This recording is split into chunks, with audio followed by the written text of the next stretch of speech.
Sir जय भीम नमो बुद्धाय। क्या कहेंगे आप? मिशन ऐसे ऐसे गीत भी गा देते हैं कि कई मुकदमे आपके ऊपर हो गए हैं, क्या सच्चाई है? सच्चाई जो सुन रहे हैं वो सही है। इस देश में सत्य बोलना ही सबसे बड़ा गुनाह है।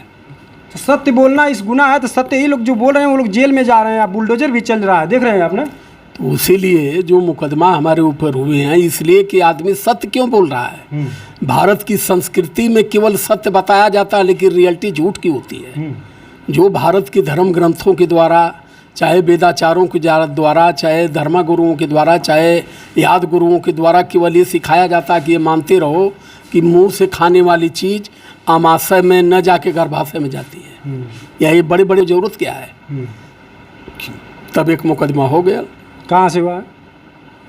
पहला मुकदमा तो आजमगढ़ हुआ। आजमगढ़ हुआ? आजमगढ़ में आप ही के गाँव से? हाँ, गांव में नहीं हुआ था, कोतवाली से हुआ था जी। सबसे ज़्यादा हमारी बातों का झटका ब्राह्मणों को लगता है। अच्छा, ब्राह्मणों। बाकी समाज तो अब धीरे धीरे अब समझ रहा है कि नहीं, जो बात कहते हैं अध्यक्ष जी वो सही कहते हैं जी।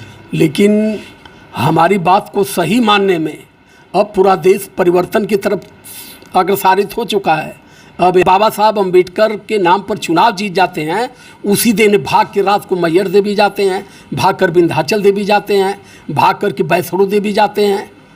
एक नेता आज तक ये हैसियत पैदा नहीं कर पाया कि जीतने के बाद मैहर देवी और सारे देवी स्थानों से हट करके वो जाता जिस गांव में अम्बेडकर की मूर्ति है, जहाँ गांव में अम्बेडकर की समिति चलती, वहाँ जाते, वहाँ लोगों को बटोरते और बताते कि बाबा साहब अम्बेडकर ने आपको वोट का अधिकार दिया, मुझे सदन में बैठने की राइट दिया, आपने वोट दिया, मैं विधायक बना, मैं आपकी आवाज़ वहाँ बनूंगा। इसमें देवी देवताओं की कोई भूमिका नहीं है। पहली चीज़ की धर्म की परिभाषा समझिए। धर्म व्यक्ति के व्यक्तित्व को गुलाम बनाता है। जो आप कहें ना कि उनकी मानसिकता क्यों होती है, क्योंकि पहले वो धर्म में फंसा है और धर्म में वो देवी देवता फंसाए गए हैं। अगर आप धर्म में हैं तो उनको मानना है आपकी मजबूरी है, अन्यथा आप धर्म विरोधी कहे जाएंगे। धर्म व्यक्ति को गुलाम बनाता है। धर्म कभी व्यक्ति के व्यक्तित्व को आज़ाद नहीं रखता।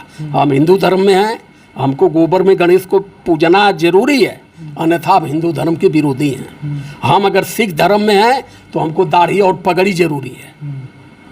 मेरे यही समझ में आज तक नहीं आया कि जब सारे धर्म के लोग 9 महीना में पैदा होते तो साला अलग अलग धर्मों की अलग अलग विचारधारा क्यों होती है। सब लोग 9 महीने में पैदा होते हैं, माँ का स्तपान करते हैं, रोटी दूध खाते हैं, दाल रोटी खाते हैं। लेकिन जैसे धर्म का मामला खड़ा हुआ, कोई तहबन लुम्बी टोपी पहन लेता है, कोई पगड़ी और दाढ़ी रख लेता है, कोई मोटी मोटी चुरकी रख करके यहाँ हल्दी छोप लेता है। क्या है ये बेवकूफ़ना है, पूर्ण रूप से बेवकूफ़ना है। इसलिए मैंने काफ़ी अध्ययन के बाद तब मैंने बुद्ध के धम्म की परिभाषा को पढ़ा पूरा विधिवत। तब मेरे समझ में आया कि इस दुनिया में अगर कोई मानव से मानव को जोड़ने की कोई विचारधारा है तो केवल बुद्ध का धम्म है। और बुद्ध का धम्म जब तक पूरे प्रदेश भारत में नहीं होगा तब तक भारत में अमन और शांति नहीं हो सकती। चाहे हम अपने लोगों को एक नहीं 1 लाख बार यहाँ मुख्यमंत्री और विधायक बनाते हैं। पूरे भारत में बाबा साहब अम्बेडकर इस चीज़ को जानते थे। इसलिए बाबा साहब अम्बेडकर अपने जीवन के लास्ट पटल पर उन्होंने पहले ही धम्म को भारत में पैदा कर दिया। बाबा साहब जानते थे कि ये मनवादियों का भारत है, कभी ये सब संविधान को हटा देंगे। जिस दिन संविधान हट गया फिर मेरे लोग किसी तरफ के नहीं रह जाएंगे। इसलिए बुद्ध का मार्ग बाबा साहब अम्बेडकर ने पहले ही दे दिया कि अगर संविधान हट गया, आपको सम्मान में कमी हुई तो आप सीधे धम्म की तरफ चले जाइएगा। वहाँ आपका कभी आपकी न उपेक्षा होगी न आपका अपमान होगा। देखिए दोस्तों, जैसे आप आवाज़ उठा रहे हैं पूरे निर्भीकता से, अपनी जान हथेली पर रखकर बता रहे हैं कि 4-4, 5-5 केस हमारे ऊपर हो गई है। अगर ऐसे आप जैसे अगर इंसान हर जिला में, उत्तर प्रदेश बिहार में अगर जागरूक होंगे, अगर जगाने वाले होंगे तो लगता है कि कुछ ज़रूर आपके जो मार्गदर्शक होंगे गाँव के लोग, चाहे पूरे हिंदुस्तान के लोग, तो उस पर पालन करेंगे। आप केवल आजमगढ़ में अकेले इकलौता कलाकार हैं, कैसे आपके बातों के पालन लोग करेंगे? कैसे पालन का करिए भैया? जवन तनी मनी जानत हो तो विरोध करत हो। विरोध कर रहे हैं? पूरा टोटल विरोध, खूब डट के विरोध करत हो। जितना नाच चाहिए नहीं, अपने मिशन वाले भी विरोध कर रहे हैं। मिशन वाले भी कुछ तो ये कह रहे हैं कि बतावा ये हीरो के बाबा साहब अम्बेडकर के इतनी बड़ी बात करत हो। इसमें बीमारी की जड़ हम क्या बताएं? बीमारी की जड़ सबसे बड़ी जातियां हैं। हर आदमी अपने अपने जात को सजाने में लगा है। कोई भी व्यक्ति अपने आप को मानव नहीं बन रहा है, इंसान नहीं बन रहा है, जात बन रहा है। हम फले जात के हैं, हम फलाना जात के हैं। अभी हम देख रहे हैं कि राजभर बेचारे फंस गए हैं सुहलदेव के चक्कर में जी। राजभर कर रहे हैं सुहलदेव हमारे नेता थे, उधर से पासी लाठी लेकर रहे हैं कि राजभर तो सुहलदेव तो पासी रहा, पासी है। अब वो बेचारे एम लड़े हैं। अरे सुहलदेव चाहे पासी रहा, चाहे सुहलदेव राजभर रहा, सुहलदेव आदमी रहना, समाज खातिर देश खातिर काम कैल हैं, ये केहू के समझ में ना आवता है। इसी पर डॉक्टर अरविंद राजभर बोल दिए कि वो गलती से मंच पर बोल दिए थे मुख्यमंत्री जी की वो पासी नहीं थे, और इसी पर लेके काफ़ी बवाल मचाए हैं कि हम लोग पासी नहीं है, सुहलदेव वंश के वंशज हैं। देखा, सुहलदेव हो चाहे के हो, ओम प्रकाश हो, दुनिया हो, सभी लोगों को हम कह रहे हैं कि इंसान बनो, मानव बनो, मानव की जो तहजीब होती है उसको पढ़ो। यहाँ ब्राह्मणों ने तो जात में बांट करके हम लोगों को बर्बाद किया, तुम लोग आज संगठन में बांट के बर्बाद कर रहे हो। उन लोगों ने हजारों जातियां में बांटा हम लोगों को, तुम लोग तो सैकड़ों पार्टियां बना करके बांट के बर्बाद कर रहे हो। किधर हम लोग जाएं? हम इसलिए कर रहे हैं कि सारे लोग इंसान बने, सबको रोटी कपड़ा मकान चाहिए, सबको शिक्षा सम्मान चाहिए। जब सबको एक चीज़ चाहिए तो अलग अलग संगठन बना करके क्यों लड़ रहे हो भाई? इसका मतलब कि ये सारे नेता केवल अपने बड़ी मलाई के चक्कर में है जी। हम बेवकूफ़ बना के आगे निकल जाएंगे, बड़की मलाई हम ले लेंगे। इनको समाज से इनका कोई लेना देना नहीं है। समाज से लेना देना था मानवर कांसीराम साहब का, समाज से लेना देना था बाबा साहब अम्बेडकर का। इतनी बड़े विद्वान थे, सब कुछ उन्होंने फेंक दिया कूड़ेदान में, सारी डिग्री को, सारे सम्मान को, बाल बच्चों को। इसके लिए ज्योतिबा फूले लड़े, घर द्वार परिवार को उन्होंने छोड़ दिया समाज की शिक्षा के लिए। आई इनकी हैसियत है कि ये लोग एक कदम इन महापुरुषों की तरफ चल पाएंगे? कभी नहीं चल पाएंगे। ये केवल इस चक्कर में है कि कब हम एमएलए बने, एमएलए से कब मंत्री बने, मंत्री से कब मुख्यमंत्री बने, हम कितना देश को और समाज को लूट लें, इनकी सोचे है। समाज के हित के नाम पर समाज की अनहित करने वाले सारे नेता हैं। इसलिए मैं कभी किसी नेताओं पर, मेरा रिकॉर्ड है आज से मैं बता दूं, मेरा रिकॉर्ड है 4 साल 5 साल हो गया, मैं कभी किसी नेता, किसी विधायक, किसी एमएलए कि मैं न आगे गया न कभी उससे मैंने दुआ सलाम करने गया। मिल गए, हो गई राम रारी, लेकिन मैंने कभी, बहुत सारे हमारे यहाँ 10 एमएलए हैं आजमगढ़ में, मैं आज तक कोई ऐसा व्यक्ति नहीं जो जानता नहीं है। कहीं बैठ जाता हूँ, सारे लोग नाम लेके भाई फेस जानते हैं, लेकिन मैं देखता हूँ कि वहाँ बैठे हो तो मैं दूसरे मार्ग से निकल जाता हूँ, क्योंकि मैं जानता हूँ कि समाज को हमारे बर्बाद करने वाले यही लोग हैं। तो काफ़ी आप चर्चा में भी हैं, और आगे की अगर कुछ लोग कह रहे हैं कि आप ऐसे जो जगा रहे हैं, क्या आप भी चुनाव लड़ना चाहते हैं क्या? ना ना ना, अरे चुनाव लड़ने से बढ़िया भैया कटोरा लेके ससुर भीख मांग ली। चुनाव लड़ के क्या करी? चुनाव लड़ने का मतलब कि जनता के साथ धोखा करना।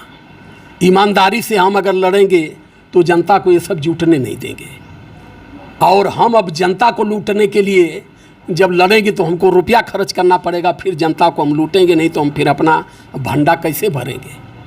लोग बता रहे थे कि 2027 में मूड बना रहे हैं अध्यक्ष जी। अरे बात कहने दीजिए, और इनको आजमगढ़ से कहने दीजिए। हमारे सामने ऑफर भी आया, हमने कहा किसी मजबूत आदमी को आप लोग चुनाव लड़ाइए।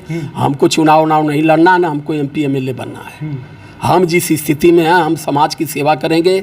हम जब तक हैं समाज के लिए चलते रहेंगे, समाज को जोड़ते रहेंगे।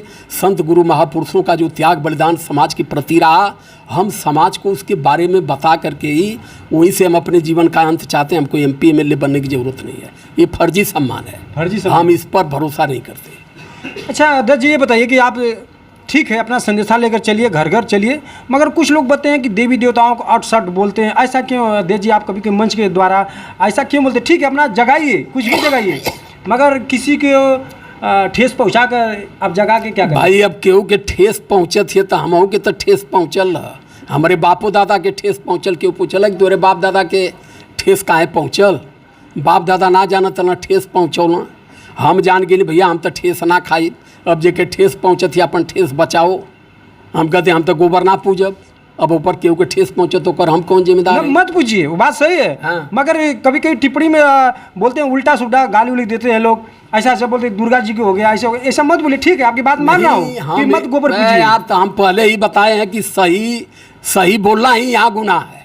आप बताइए, दुर्गा जी को आदमी नहीं बनाते। इसी बात पर जो बहराइच में मुकदमा हमारा हुआ, इसी बात पर हुआ। इसी बात हमने कहा था कि दुर्गा जी बांस और फट्टे पर बनाई जाती हैं, आदमी के द्वारा बनाई जाती हैं, फिर यही आदमी ले जा करके रुपया चढ़ा के, नारियल चुनरी चढ़ा के पूछता है। इसी बात पर मुकदमा हो गया। वहाँ सीओ हमसे कहे कि आप कहें कि दुर्गा जी फट्टे पर बनी है। हम कहें आप ही बताइए कहाँ बैठी हैं, किस पर बैठी हैं दुर्गा जी? फट्टे पर नहीं बनती है, बांस पर नहीं बनती हैं, तो कहाँ जहाज पर बनती है, तरकुल पर बनती हैं? आप ही बताइए। हम ही कहते कि कोई भी व्यक्ति जो अगर दुर्गा माता बांस फट्टे पर बनाई गई हैं, तो हम क्या कहें कि दुर्गा माता पेड़ पर बनाई गई हैं, तब गलत नहीं होगा। जब बांस पर बनाई गई तो कहाँ बताएंगे?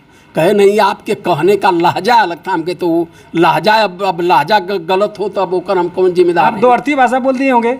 दो अर्थी भाषा नहीं, हमने सिर्फ ये कहा कि आदमी ही बनाता है, वो भी बांस फट्टा पर बनाता है। अभी पीछे का बांस काट दिया जाता, गिर जी धड़ाम से। माटी की मूर्ति कोई भी कलाकार बनाएगा तो फट्टा तो लगाएगा, तो फट्टा ही लगाएगा। तो फट्टा लगाया तो ये बताइए कि वो मिट्टी की मूर्ति न बोल रही है, न डोल रही है, न चाल रही है, न कुछ कर रही है। उसके बाद ओरिजिनल रुपया, ओरिजिनल नारियल, ओरिजिनल लड्डू वहाँ चढ़ाने की क्या जरूरत है? अब यहाँ दोषी हम हुए कि आपने ऐसा कर दिया। अब गोबराए, देखिए जो गोबराया व्यक्ति है, दिमाग से विकलांग व्यक्ति है, जो दिमाग से पैदल व्यक्ति है, उसकी ही आस्था आहत होती है। जो थोड़ा भी दिमाग से तेज आदमी, उसकी आस्था कभी आहत नहीं होती है। वो सीधे कहता कि नहीं नहीं, ये सही कर रहे हैं।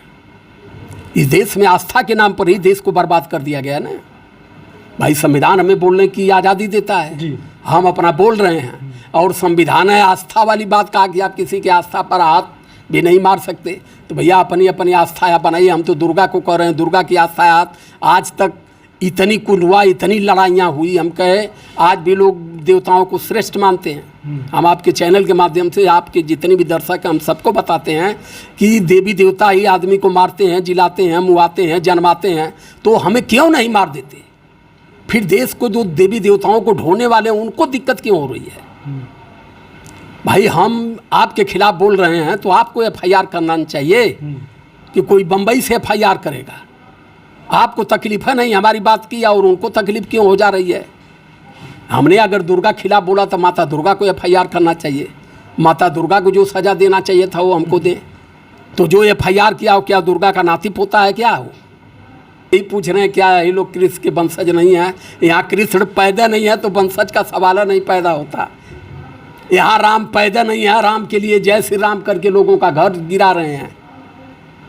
मेरे मत से पूछेंगे तो यहाँ कन्हैया नाम का कोई व्यक्ति पैदा ही नहीं है, यहाँ राम नाम का कोई व्यक्ति पैदा ही नहीं है। समझे आप कि नहीं? ये केवल कहानी में, ग्रंथों में लिखा गया है, कहानी लिख करके लोगों के दिमाग में ठोंक दी गई है। इसका सापेक्ष सीधी बात मैं आपसे कर दूँ कि पूरी दुनिया में कोई साइंटिस्ट अगर सिद्ध कर दे, सिर्फ मुंह से खाने वाली चीज़ अमाशय में जाती है कि गर्भाशय में जाती है, जिस दिन इसको सिद्ध कर देगा उसी दिन जान जाऊंगा कि नहीं राम पैदा थे। नहीं सिद्ध कर पाएगा इसका मतलब राम पैदा ही नहीं थे। सीधी सीधी बात है, पूरा देश इस पर बहस कर सकता है। मैंने यहाँ के भारत के चारों शंकराचार्यों से इस बात को पूछा था। मैंने लेटर लिख करके पूछा, वीडियो बना करके पूछा, 4-6 लाख लोगों ने देखा। मैंने पूछा कि इस चीज़ को बताइए, नहीं तो शंकराचार्यों की कुर्सी छोड़िए। इस पर मैंने बहुत चैलेंज के साथ और ये भी कहा था, क्या आदमी की गर्दन पर हाथी का गर्दन लग सकता है अन्यथा नहीं लग सकता। आज के 12,000 साल पहले पाषाण काल में जाएंगे आदमी नंगा घूमता था। इनके हिसाब से 8 लाख 10 लाख पहले ये लोग पैदा थे। 8 लाख 10 लाख पहले विज्ञान कितना आगे था कि आदमी गर्दन पर साला हाथी का गर्दन लग जाता था। झूठ के भैया कौनो सींग ना हो। यहाँ अगर यादव कन्हैया का वंशज होता तो जहाँ एक कन्हैया ढूकने गए थे, नंद जी भी यादव थे, वो किसके वंशज थे? ये लड़बकों के लिए बनाए गए हैं, हम जैसे चालाकों के लिए नहीं। हम लोगों ने पूरे तर्क पर इनकी सारी व्यवस्था को हम जान रहे हैं कि ये क्या हैं, इसलिए मुकदमा हमारे ऊपर कर रहे हैं। आप सब मानिए आपको बाह यादव बाह यादव बाह यादव जी बाह यादव जी कहीं हैं। अगर आप एक बात को छोड़ दिए तो आपके खिलाफ सब हो जाएंगे। हमने तो पूरे देश में एक बड़ी डुग्गी पिटवा दिया है इसकी। आज पूरा देश इस पर तर्क पर लगा है, कुछ विरोध में है, विरोध से ज़्यादा लोग उसको देखने आज 7 लाख 8 लाख जितनी चैनल हमारे हैं 5-6 चैनल हमारे हैं, बाकी अन्य में कुल 12-13 चैनल चलते हैं। डेली 7 लाख 8 लाख लोग हमको सुनने वाले हैं। तो जिस आदमी को 8 लाख डेली सुनने वाले लोग हैं, क्या उसमें 1 लाख लोगों का दिमाग तर्क की तरफ नहीं जाता होगा? अगर 1 लाख लोगों का दिमाग तर्क की तरफ जाता होगा तो महीने के 30 लाखों की संख्या हुई। आज मनवाद की जड़ जो है हिलने लगी है। इसके पहले कोई धर्मगुरु, आज के 2 साल पहले धर्मगुरु शंकराचार्य बिल के बाहर नहीं निकलते थे, सब थे यहाँ। लेकिन 3 साल से, जब से कोरोना ख़त्म हुआ है, 2022 से 23, 24, 25 यही 3-4 साल है। 3-4 सालों में जब मुझे फुल समय मिली है, मैंने इसमें इतना समय दिया। डेली 2-3-4 डेली स्टूडियो की वीडियो छोड़ता हूँ। आदमी डेली लोग सुनते ही हैं। तो जो सुनते लोग हैं, तो सुनने के बाद में आदमी घूमता है। अभी देवरिया से एक फ़ोन आया मेरे यहाँ, ये काशीदास महाराज का पूजा था, वहाँ यादवों की पंचायत बैठ गई कि नहीं, काशीदास की पूजा नहीं किया जाएगा। कहे क्यों? कहे ये झूठ है। फिर सारे पंच ने हमारे यहाँ फ़ोन लगाया। लोग कहे हमसे कि सर ये बताइए कि हम लोग तो काशीदास नहीं पूजेंगे आज। हर साल यहाँ जेवनार बनता था, इस बार हम लोग कहें कि अब हम यादव गुलाम नहीं हैं, हम लोग नहीं पूजेंगे। तो बताइए सर, तो मैं जे कहो कि ना ये पूजा रुकी ना। वो कहना कि आप बताइए कि गर्म दूध से आप कैसे नहाते हैं? हम कहने ये केमिकल की गति है। कहना जो आगे आती है, हम कहने वो भी केमिकल से आती है। कहना कि हमारे यहाँ एक आदमी हाथ से ही पूड़ी निकालता था, हम कहने हम भी निकालते हैं, वो भी केमिकल है। हम कहने ऐसे ऐसे केमिकल हैं कि पूरे केमिकल को आप शरीर पर पूत के भरे आग में आप खड़े हो जाइए। हम कहने जो पवारी, जो पंथी आग मंगा लेता है, गर्म दूध से नहाता है, सब कुछ करता है, फिर वो पैसा क्यों कमाता है? पैसा लेकर के क्यों जाता करा देने? कह दे बनसती माई से के लिए आगे 2-4 लाख रुपये दे दें, ये नहीं कर पाता है। ये सब पैसा कमाने के लिए अपना अपना एक खेल है और कुछ नहीं है। नहीं मनाया, लोगों ने सब बंद कर दिया कि अब हमारे गांव में न करा चढ़ेगा। वो यादवों का बहुत बड़ा गांव है बैतालपुर, हाँ, न वहाँ दूध चढ़े। वो लोग कहे कि न अब आज के बाद हम लोग काशीदास की पूजा कराएंगे, न जेवनार करेंगे, न कुछ नहीं करेंगे। तो कहीं ना कहीं कुरुक्षेत्र में इस बार 1200-1300 गाँवों में बिहार में लोगों ने संबक नहीं जलाया, होलियाँ नहीं मनाया। रात को 1 बजे तक हम डिबेट करते रहे, मोबाइल पर लाइन पर थे, लोगों को समझाते रहे। तो इस तरीके से कोई काम करके समाज में परिवर्तन, ये बहुत मेहनत का काम है। आदमी अपने एक परिवार को नहीं बदल पाता है। आज पूरे देश में केवल बातों से लोगों में परिवर्तन लाना ये बहुत बड़ी रिस्क है। और कोनो क्वेश्चन क्यों नहीं तो ख़त्म करते हैं गुरु जी की गो कोई चलते चलते क्या कहेंगे गुरु जी, बताइए। बहुत बहुत धन्यवाद मैं आप लोगों को देता हूँ। सादर जय भीम, नमो बुद्धाय करता हूँ। और चलते चलते बस एक बात कहता हूँ कि सत्य के साथ खड़े रहिए। क्या सत्य है, क्या असत्य है, क्या हमें मानना चाहिए, क्या नहीं मानना चाहिए। हमारी बौद्ध संस्कृति रही, ब्राह्मणों के द्वारा इसे 3000 साल पहले ख़त्म करके तब यहाँ पाखंड और मनवाद की उत्पत्ति कराई गई। मनवाद से दूर हट करके अम्बेडकरवाद की लाइन पर चलिए, बुद्ध को मानिए, जानिए, आपका सदैव कल्याण होगा। जय भीम, नमो बुद्धाय। देख रहे थे दोस्तों, ये थे अध्यक्ष जी हमारे गुरुजी राजकुमार यादव जी, जो आजमगढ़ की धरती से। और मिलते अगले नेक्स्ट वीडियो में। इनका सुझाव कैसा लगा, और ये जगा रहे हैं, पूरे मिशन के सुपरस्टार कलाकार हैं। और यूपी बिहार जहाँ तक हमारी भोजपुरी भाषा बोली जाती है, और इनकी बातों में कितना सच्चाई है, कुछ लोग मानते हैं, कुछ लोग नहीं मानते हैं। जो भी अपनी राय है कमेंट में ज़रूर बताइए। मिलते हैं अगले नेक्स्ट वीडियो में। बहुत बहुत धन्यवाद।